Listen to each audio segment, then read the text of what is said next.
Sebelum melanjutkan, jangan lupa subscribe dulu, terima kasih. Bab 117, Xiao Xiao, tolong lepaskan aku. Lalu, kapan kita akan memberitahu Kiki yang sebenarnya? Itulah yang paling tidak ingin ia hadapi. Itu karena gadis kecilnya telah bertahan dan menderita banyak hal. Itu sudah cukup. Aku akan bicara padanya saat waktunya tiba.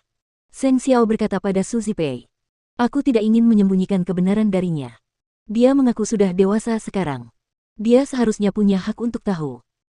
Lagi pula, aku yakin wanitaku memiliki daya tahan seperti itu. Su Zipei menganggukkan kepalanya saat mendengar itu. Setelah melalui banyak hal dalam hidupnya, Kiki tidak membutuhkan penghiburan atau kekhawatiran kita. Dia tahu bagaimana mengatasinya sendiri. Sangat mudah untuk mengungkapkan kebenaran kepada Mu Tangsue tanpa sengaja. Aku akan berpura-pura akan menyelidiki masa lalu dan pergi menemui Tuan Mu Xiao. Lalu, aku akan memberitahunya tentang hal itu tanpa sengaja. Aku yakin dia akan memberitahu keluargamu tentang hal itu. Jika sudah waktunya, aku akan segera pergi menemuinya. Tidak mudah bagiku untuk bertemu dengan keluargamu. Jadi, yang kumiliki hanyalah dirimu, kata Seng Xiao kepada Su Zipei. Setidaknya, kita masih tidak bisa memberitahu mereka bahwa akulah yang mendukung Kiki. Ketika saatnya tiba dan kita yakin bahwa keluargamu tidak dapat melakukan apapun untuk menyakitinya, maka aku akan pergi dan menemui mereka. Saya mengerti. Su Zipei menganggukkan kepalanya. Kalau begitu, saya akan menunggu kabar Anda. Tuan Muda Seng, kelahiran dan latar belakang Kiki cukup rumit. Bagaimana dengan kalian berdua? Bagaimana dengan masa depan Anda? Apakah kamu berbicara tentang keluarga Seng? Tiba-tiba, Seng Xiao melihat ke arah pintu ruang belajar dan tetap bersikap dingin. Aku akan merencanakan semuanya untuk Kiki. Kamu tidak perlu khawatir tentang itu. Tuan Muda Seng, aku akan melakukan apa saja asalkan itu bisa membantumu dan Kiki. Kau hanya perlu bertanya. Kiki adalah satu-satunya keluargaku sekarang. Jika aku tidak menolongnya, siapa yang harus kutolong? Seng Xiao tahu bagaimana Su Zipei memperlakukan Mu Kiki. Dia selalu memperlakukannya seperti putrinya sendiri. Jika itu yang kamu inginkan, jalani hidup yang baik. Mu Kiki memiliki berbagai macam pikiran saat dia duduk di ruang tamu. Apa yang disembunyikan darinya? Tentu saja itu bukan hal yang baik karena mereka perlu menyembunyikannya darinya. Tak lama kemudian, Seng Xiao dan Su Zipei meninggalkan ruang belajar. Seng Xiao kemudian melambaikan tangan pada Mu Kiki. Ayo pulang sekarang. Mu Kiki menganggukkan kepalanya dan mengikuti Seng Xiao dari belakang. Saat mereka masuk ke dalam mobil, Seng Xiao bertanya kepada Mu Kiki, apakah kamu pernah berpikir tentang kemungkinan bahwa kamu bukan bagian dari keluargamu? Mu Kiki tertegun selama beberapa detik. Kemudian, dia menganggukkan kepalanya. Aku tidak pernah menganggap diriku sebagai salah satu dari mereka. Saya serius. Mu Kiki merasa bahwa apa yang akan dikatakan Seng Xiao tidak sesederhana itu. Jadi, dia menjawab dengan serius, ya. Aku selalu berpikir bahwa akulah yang paling aneh di keluargamu sejak kecil. Itu karena mereka pandai berpura-pura dan berakting, terutama Mu Tangsue. Tapi, mengapa aku tidak satu keluarga dengan mereka, mengingat aku mirip sekali dengan Mu Tangsue? Seng Xiao tetap diam. Namun, wajahnya tetap dingin dan muram. Mu Kiki merasa bahwa dia menahan diri. Mu Kiki menunggunya mengatakan sesuatu lagi tetapi Seng Xiao tetap diam. Sampai mereka tiba di rumah baru mereka. Seng Xiao menuntun Mu Kiki ke ruang belajar. Kemudian, dia meletakkan laporan DNA di hadapannya. Bacalah sendiri. Laporan DNA siapa ini? Mu Kiki merobek amplop itu dan bertanya pada Seng Xiao. Seng Xiao melepas bajunya dan tubuh bagian atasnya yang berwarna coklat terlihat. Kemudian, dia duduk di samping Mu Kiki dan memeluknya saat dia membuka amplop kuning itu. Mu Kiki kini bisa mencium aroma Seng Xiao. Aroma itu sangat harum dan mengalihkan perhatiannya. Jadi, dia mendorongnya sedikit ke samping. Jangan terlalu dekat denganku. Aku tidak bisa fokus pada laporan. Omong kosong. Baca lebih cepat. Kau akan membutuhkan dadaku nanti.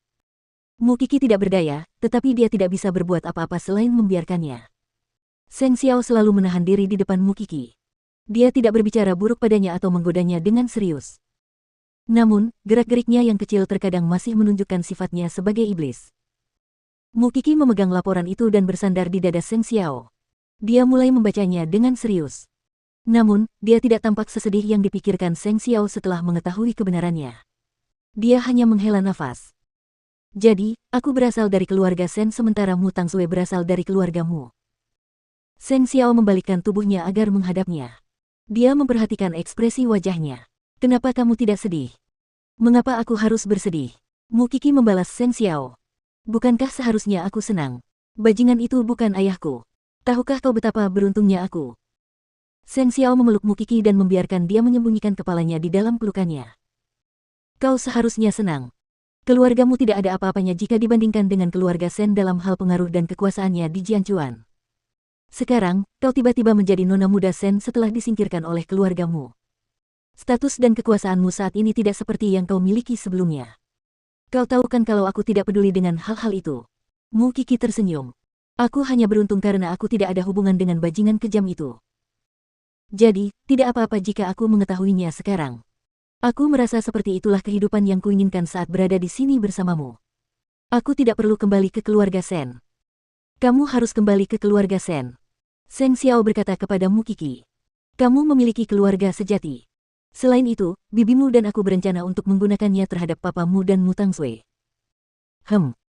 Seng Xiao tertawa pelan saat menyadari bahwa Mu Qi sama sekali tidak sedih. Ia merasa lega. Nona muda Sen, Anda telah banyak menderita di keluargamu sebelumnya. Tentu saja, kita harus membalas dendam kepada mereka. Lagi pula, apa hakmu Tangsui untuk menindas Anda? Kamu, Mu Qi tertawa tak berdaya. Itukah yang sedang dibicarakan oleh bibiku dan kamu di ruang belajar? Apa kamu takut aku tidak bisa menerimanya? Karena kamu telah melalui banyak hal akhir-akhir ini. Mu Qi mencibir, seolah-olah tidak takut pada apapun. Siapa yang harus kutakuti sekarang? Tidak takut. Mata Seng Xiao menjadi gelap. Kemudian, dia memasukkan tangannya ke dalam pakaiannya dari depannya. Mu Qi segera mundur. Dia mengangkat tangannya tanda menyerah. Aku takut, Xiao Xiao, tolong lepaskan aku. Seng Xiao kemudian berbalik dan mengangkatnya. Dia meletakkannya di atas meja. Dia menekannya ke laporan DNA. Baiklah, aku akan melepaskanmu sekarang. Namun, tampaknya tidak demikian. Ciuman Seng Xiao penuh dengan nafsu dan panas. Mu Qi bahkan tidak bisa menolaknya. Dia hanya bisa menopang dirinya sendiri tanpa daya dengan bersandar di dada Seng Xiao. Tak lama kemudian, dia merasakan sedikit rasa dingin di sekujur tubuhnya karena pakaiannya dirobek dan dilempar ke lantai di ruang belajar oleh Seng Xiao. Xiao Xiao, lebih lambat. Seng Xiao tertawa pelan dan memeluk pinggang ramping Mu Qi. Mereka menyatu dengan sempurna tanpa ada jarak di antara mereka. Mu Qi tidak dapat menahan diri untuk tidak memerah karena panas tubuh Seng Xiao. Jantungnya berdebar kencang karena gugup. Meskipun mereka telah melalui hal itu berkali-kali, Mu Qi masih malu-malu setiap kali.